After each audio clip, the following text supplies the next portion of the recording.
Sorry, couldn't find Marine, so I can make sure I'm on time. Well, Nancy, that was a great speech. I liked, first of all, you took a moment to take a deep breath before you began and you smiled.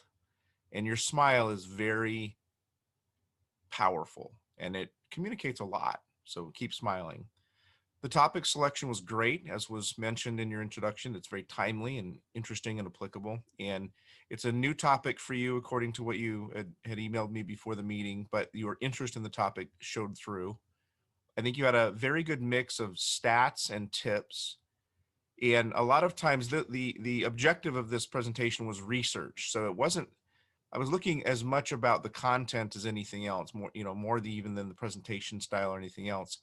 And I think a lot of people think about a research presentation and they get really hung up on numbers and stats and kind of can make it boring. And you didn't do that. So great job. You gave 3 really great tips: be predictable, share openly, and your work speaks for itself. And I think those tips can be not only good advice for making a case for working from home, but it's also a great mantra for life. So well done on that. A couple of things you might want to consider working on: put your notes closer to your camera. So you had your notes on over here on the side, and it made it very distracting because you kept looking over here.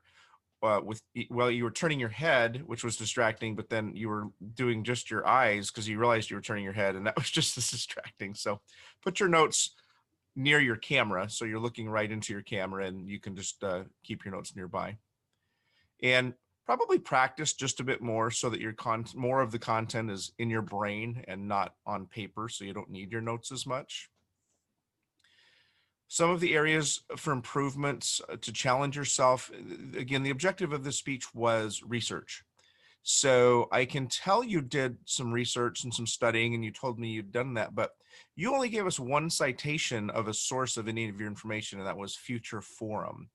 And so either that was your only source of information, or you didn't share with us those other sources of information. So I believe for a research topic specific to your objective of this speech, it would have been nice to have some of the other places you found research and even incorporated some quotes and things like that. So that might have made it a little bit more interesting. I really appreciate you having the evaluation form as an evaluator rather than free-forming it, because it gave me very specific things to look for and fill out, and I'm filling it out and we'll send it back to you. And overall, fantastic job, very impressive, well done.